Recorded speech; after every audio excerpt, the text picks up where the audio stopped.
Bonjour mes cinquièmes, j'explique un petit exercice assez rapide, le 48, page 94 de votre manuel, qui parle des échelles dans le chapitre 8, la proportionnalité. Donc les échelles, utilisez bien la vidéo que j'ai donnée, que j'ai mis sur ma chaîne, sur les échelles. Les échelles, donc ça marche comment? En général c'est une fraction, généralement c'est une fraction. Par exemple, je sais pas, on va dire 1 sur 10, et bien ça veut dire que 1 cm dans le plan correspond à 10 cm dans la réalité. D'accord.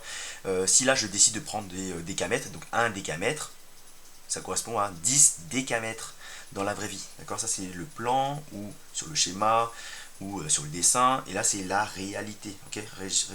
N'oubliez pas à chaque fois cet ordre là. D'accord. On peut très bien voir ça dans l'ordre alphabétique, P, R. D'accord. Le plan d'abord et la réalité après. Donc, alors, il y a marqué ici. Voici un plan du jardin zoologique de Lyon. Quelle distance dans la réalité y a-t-il entre les deux points marqués en rouge? Il y a un point ici et un point là. D'accord? Là, il faut bien sûr aller chercher les informations qui sont sur le plan. Là, pareil, c'est un plan. Là, vous avez marqué jardin zoologique, l'île et les Lémurien, ainsi de suite. Et là, vous avez une échelle là. D'accord? On vous dit que 1 cm correspond à, en réalité, 75 mètres. Donc, faites bien attention, ce n'est pas ça, d'accord? L'échelle, ce n'est pas ça, parce qu'on a bien dit que dans les échelles, il faut absolument avoir les mêmes unités là et là. D'accord? Là, j'ai des centimètres, là, j'ai des mètres, donc ça ne colle pas. Si on vous demande quelle est l'échelle, dans cet exercice-là, et donc 1 cm, on peut laisser le 1 ici, et bien à vous de convertir ça en centimètres. D'accord? Pour laisser des centimètres ici, des centimètres ici. Il faut avoir absolument les mêmes unités, sinon c'est n'importe quoi après. Donc centimètres, centimètres.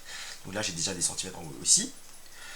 Ici, là, si je veux convertir ça en centimètres, donc là j'ai 75 mètres.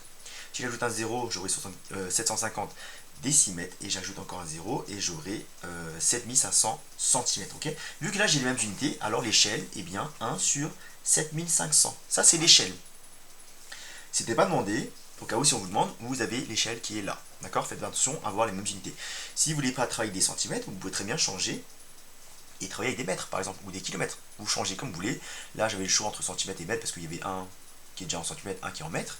Donc si je travaillais en mètres, et bien là je peux laisser 75 en mètres.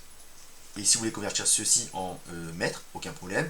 Ça c'est 1 centimètre. Si je décale ici, je mets 0,1 décimètre, je décale encore 1, j'aurai bien des mètres. Okay. Donc là j'ai pareil, l'échelle, cette échelle là ou cette échelle là, ce sont les mêmes. D'accord. Celle-ci sera un peu plus préférable parce que vous n'avez pas de nombre à virgule. Ça sera peut-être un peu plus sympa d'avoir cette échelle-là. D'accord. On voit bien que si on multiplie par 100 en haut et 100 en bas, on aura exactement cette échelle-là. Donc les deux fractions sont équivalentes. Alors, donc là, pareil, comme c'est la proportionnalité, les échelles c'est la proportionnalité, et bien là on va dire que ça c'est le plan, ça c'est la réalité. Donc 1 centimètre ou 1, comme vous voulez, comme unité de longueur, 1 correspond à 7500 dans la vraie vie. D'accord. Donc 1 cm par exemple correspond à 7500 cm dans la vraie vie. Et bien là, quand je mesure sur mon schéma, et bien là j'obtiens à peu près, on va dire 3 cm. D'accord. 3 cm entre les deux points rouges. Donc là, si j'ai 3, forcément, là j'ai 3 fois plus. Là, forcément, je devrais avoir 3 fois plus. Soit faites comme ça, parce que là, du coup, ben, les chiffres s'y prêtent bien. Mais en gros, sinon, vous pouvez très bien faire la quatrième proportionnelle. 7500 fois 3 divisé par 1, vous obtenez le nombre qui est là. D'accord. Là, pareil, ce tableau-là, c'est juste pour vous aider à trouver le bon calcul. Écrivez bien le calcul, bien comme il faut. Vous aurez votre résultat. Et là, vous aurez la distance qu'il y a entre ces deux points rouges. Donc là, je vais obtenir en gros 22 500. Et attention aux unités. Donc là, c'était 7500 centimètres. D'accord. Parce que là, on avait bien des centimètres. 1 centimètre ici, on avait converti les 75 mètres en centimètres. Donc on a dit qu'il fallait ajouter 2 zéros pour avoir des centimètres. Donc 7500. Donc là, c'est en centimètres. C'est en centimètres. Donc là, c'est en centimètres ici.